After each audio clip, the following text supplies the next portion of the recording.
কোন 7 শ্রেণীর ব্যক্তি, কোন অভাগা, কোন কপাল পোড়া সেই 7 শ্রেণীর ব্যক্তি যাদেরকে আল্লাহ তাআলা পছন্দ করেন না, ভালোবাসেন না।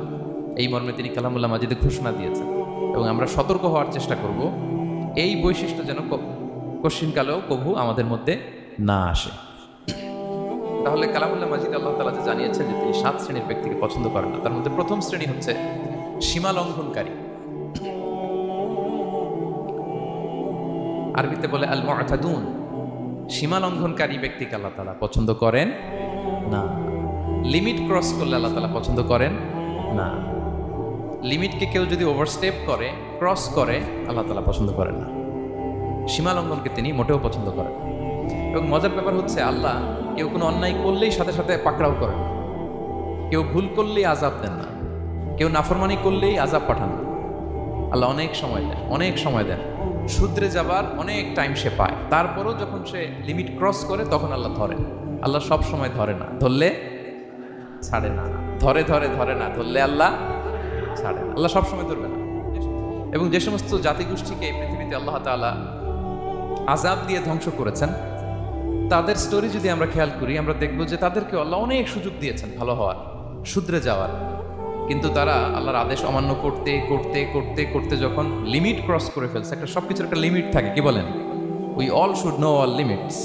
আপনাকে জানতে হবে যে আপনি কতটুকু পর্যন্ত করতে পারবেন, কতটুকু আপনার সীমানা। You should know your limit.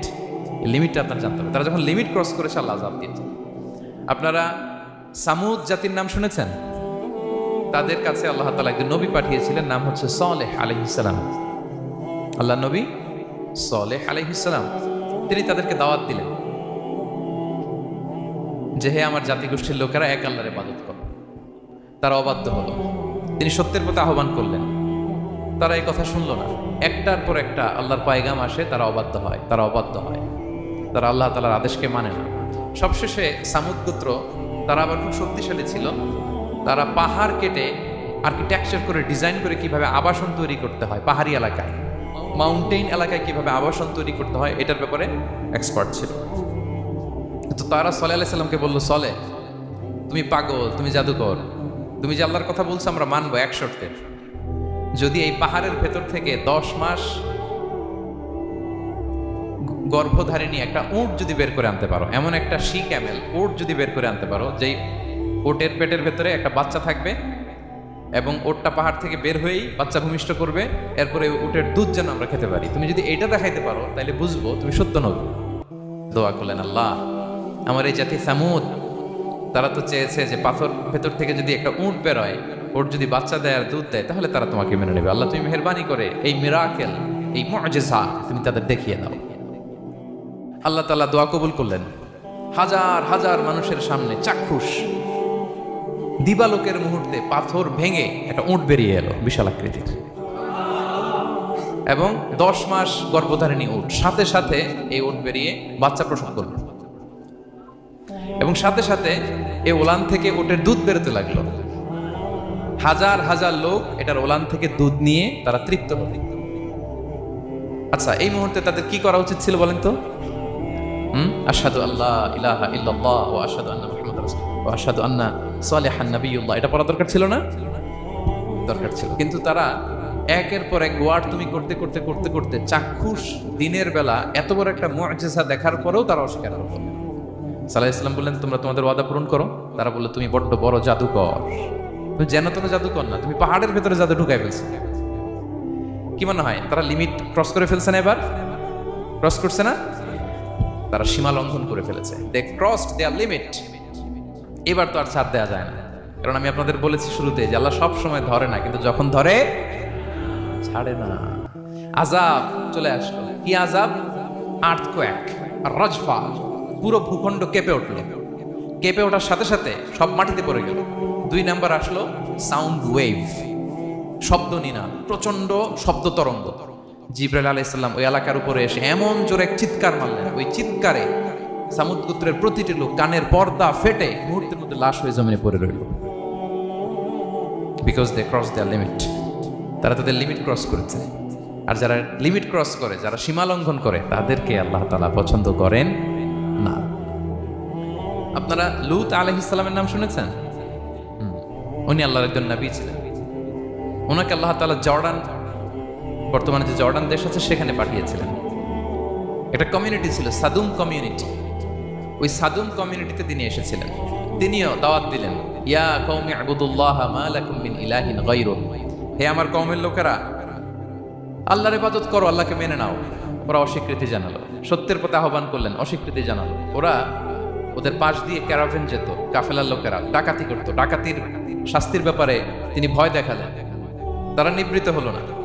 এমনকি তারা সমলিঙ্গের প্রতি যৌন আকর্ষণ বোধ করতো, নাউযুবিল্লাহ। হোমোসেক্সুয়ালিটি, এখন একটা গ্রুপ আছে দেখবেন যে রংধনু নিয়ে মিষ্টি মিষ্টি কথা শোনায় বিশ্বব্যাপী। তাদের সাইন হচ্ছে রংধনু, রেইনবো। তারা ছেলেতে ছেলেতে বিয়ে, মেয়েতে মেয়েতে বিয়ে, এটাকে প্রমোট করে, নাউযুবিল্লাহ মিন যালিক। আমাদের এই মুসলিম সমাজে যেন এই আবর্জনা প্রবেশ করতে না পারে, আমাদেরকে সচেতন থাকতে হবে, ঠিক কিনা? এই সাদুম কমিউনিটির একটা বদ অভ্যাস ছিল, তারা ছেলেতে ছেলেতে বিয়ে করত, পুরুষে পুরুষে। আল্লাহ নবী লূত আলাইহিস সালাম তাদেরকে বুঝালেন যে পৃথিবীতে কেউ এই পাপ কাজ করেনি। প্রাণীদের মধ্য থেকেও একটা পুরুষ প্রাণীর প্রতি আকৃষ্ট হয় না। তোমরা আশরাফুল মাখলুকাত হয়ে কিভাবে এই কাজ করো, তোমরা থামো। তিনি নানাভাবে হৃদয় নিংড়ানো ভাষা দিয়ে দাওয়াত দিলেন, কিন্তু তারা মানল না। তারা এই পাপ কাজ করতেই লাগলো। আল্লাহ তাআলা ফেরেশতা পাঠিয়েছিলেন ওনার কাছে পুরুষের আকৃতিতে। তারা এই আল্লাহর পাঠানো ফেরেশতাদের সাথে এই অপকর্ম করার প্ল্যান করেছিল। তারা মনে করেছিল সাধারণ মানুষ, আসলে এগুলো ছিল কি আল্লাহর ফেরেশতা। তো আল্লাহর ফেরেশতার সাথে যেহেতু এরকম পাপ কাজের চিন্তা করেছে, তার মানে দে ক্রস দেয়ার লিমিট। কি বলেন? সীমা লঙ্ঘন করে ফেলছে। আযাব, পানিশমেন্ট তাদের জন্য অবধারিত হয়েছে। আল্লাহ তাআলা শাস্তি দিলেন। কি শাস্তি দিলেন? সিম্পল। জিবরাইল আলাইহিস সালাম এসে পুরো শহরটাকে উল্টায় ফেলে দিলেন। আল জাযাউ মিন জিনসিল আমাল, যে যেরকম পাপ করে তার শাস্তি এরকম। ওরাও স্বাভাবিক মানুষের যে নেচার, এটার উল্টায় ফেলছে। কি বলেন? পুরুষ আকৃষ্ট হবে, সেক্সুয়াল অ্যাট্রাকশন ফিল করবে নারীর প্রতি, নারী পুরুষের প্রতি। এই যে নেচারকে উল্টাইছে না, আল্লাহকে তোদের শহরটারে উল্টাই দিলাম। জিবরাইল আলাইহিস সালাম এসে পুরো সাদুম শহরটাকে আকাশে উঠিয়ে একটা আছাড় মারলেন, আপসাইড ডাউন। উপরের অংশ চলে গেল নিচে, সব মাটির অতল গহ্বরে। ফাজআলনা আলিয়াহা সাফিলাহা ওয়া আমতারনা আলাইহিম মিন সিজারাতিন মিন সিজিলিন মানদুদ। আল্লাহ বললেন, উপরের অংশ নিচে নিয়ে নিলাম, পুরো শহরটারে উল্টে দিলাম, আর পাথর বৃষ্টি বর্ষণ করলাম, সব শেষ। ওই জায়গাটা আজও আছে, ওইটা জর্ডান এবং ইসরায়েলের সীমান্তে। এটাকে এখন বলে মৃত সাগর, আল বাহরুল মাইয়িত আরবিতে, ইংরেজিতে বলে ডেড সি। কি সি? Dead Sea. মৃত সাগর কেন? কারণ ওখানে কোনো প্রাণী জন্মায় না। ওই সাগরে কোনো মাছ নাই, কোনো ব্যাঙ নাই, এমনকি কোনো শ্যাওলাও নাই। গজবের জায়গা।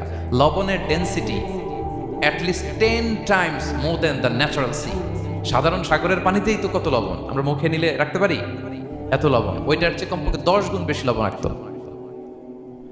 গজবের জায়গা, আযাবের জায়গা। এবং আযাব কেন এসেছে? দে ক্রস দেয়ার লিমিট, তারা সীমা লঙ্ঘন করেছে। আর ইন্নাল্লাহা লা ইউহিব্বুল মুআতাদিন, আল্লাহ তাআলা সীমা লঙ্ঘনকারীকে পছন্দ করেন না।